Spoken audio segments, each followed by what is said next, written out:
I want to be a witch, give me a wand. I can't stand anime.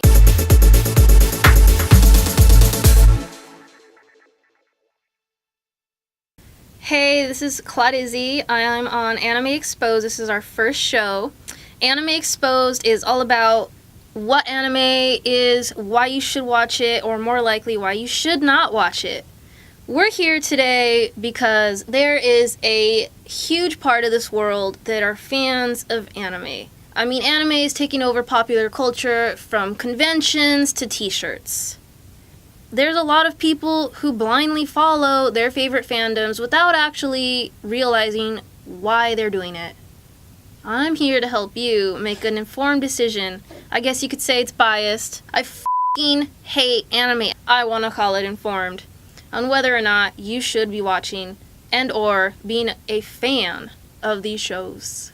Now for our first show, I decided I'd start off a little, easy. Little Witch Academia. It's actually a two-part thing. It came out with like a 30-minute episode and like a 60-minute movie that was crowdfunded or petitioned or some garbage because it really shouldn't have even been made. Little Witch Academia is exactly what it sounds like. It's about a little witch in school.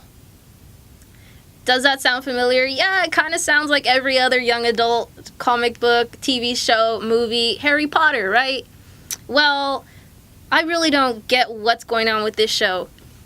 According to Netflix, Akko's unconventional ideas don't go over well at the Magical Academy, but when a dragon is unleashed, she may be the only witch who can save the day. That sounds exciting! Now, who's Akko? Okay, well, she's the protagonist.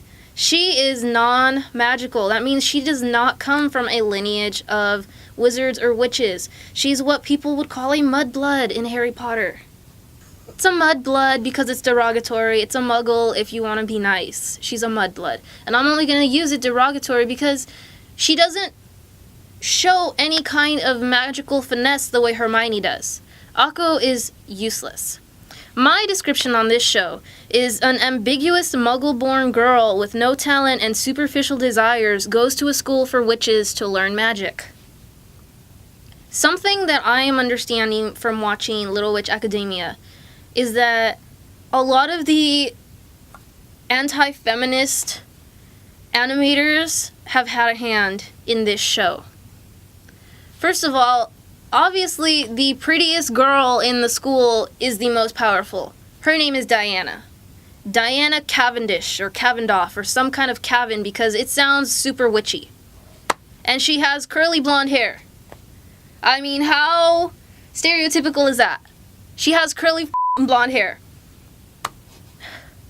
And Akko, of course, she's your plain Jane. She doesn't have magic. She's presumably the little girl who gets all super excited to see her hero, Shiny Chariot, in the beginning. Well, she is a witch. Apparently a really powerful witch because she maintains control of the shiny rod, which is what she uses to harness her magical abilities. Why would you name yourself after a chariot, much less one that is shiny?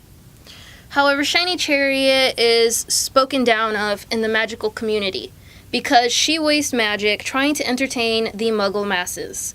Again, muggle is not their term, I'm borrowing that from Harry Potter, which is actually a good story. Shiny Chariot is super powerful, and I think it's because she wields the shiny rod. Akko eventually finds out through her terrible talent that she somehow magically deserves to possess the shiny rod. I'm sorry, that was a spoiler. I don't understand why, though. Nothing in the show is explained. Why does she get to hold it? Why doesn't Diana get it? Diana actually has power, or maybe her friends, or Susie the goth. At least Susie is wearing a skirt that falls below her ankles. All these other bitches are running around on broomsticks with skirts that are billowing up to their freaking belly buttons. But, I mean, I guess that's the fashion. Also, you know what, like, Akko falls asleep in History of Magic. Is that supposed to be someone that little girls who are watching this show should idolize? Some girl who falls asleep in school? I don't think so. That's terrible. Another thing, really. This girl tries to fly on a broom. It doesn't say it's her first lesson. until you realize she can't freaking fly. And then her friend asks her, well, why didn't you say you didn't know how to fly a broom? I don't even remember her response because it was utterly stupid. The story itself is ridiculous. These girls' magic is limited, and they can only use it when they are within a certain distance, which is not explained, to their beloved sorceress or sorcerer's stone. I don't know. Again, unoriginal. Also, why is it that they want to try and make amends with this anti-magical community, and then they get pelted with rotten fruit, and they can't do anything about it? I mean, if I was in their shoes, like, I would come back with so much magic. I would hold this motherfucker's head under that goddamn fountain. Why does their mayor look like Mr. Magoo? I mean, the entire animation is just flip-flopping from one genre to the next. I mean, but their hair is pretty. So, I guess they got that right. I don't like this show. I think little girls should watch it because they probably don't care about plot. They probably, aren't worrying about plot holes. And I'm sure that their experience with magical stories is limited, so they can't exactly claim that it's unoriginal.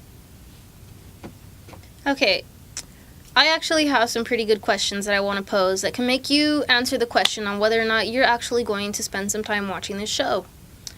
So what I don't understand is where all the other professors are. You meet two of them, the ugly old hag in History of Magic, and of course the blonde, purple-haired, glass-wearing, big-hipped teacher that for some reason lets the students take care of everything. Why does she rely on Diana so much? Oh, of course, because Diana's talented. But why is she letting Akko do things? Where are all the other professors? Just where are they? I also want to know, how do the students get into the school? Watching these two episodes, you kind of get the idea that, well, Akko had to apply to the school, but she doesn't come from any magical family. And while that's understandable in stories like Harry Potter, they kind of explain it. You're just born. Well, she doesn't have magic. She doesn't harness any inner magic. Her magic comes from her wand. So if I wanted to, I could apply to the school and become a witch. Which, incidentally, is set somewhere in France or England or, why? But it doesn't make sense. It kind of ruins the idea of magic to just be able to go to the school and say, I want to be a witch, give me a wand. Well, if you want to watch it, you can. But that's my opinion on Little Witch Academia. For little girls, not anyone with a brain.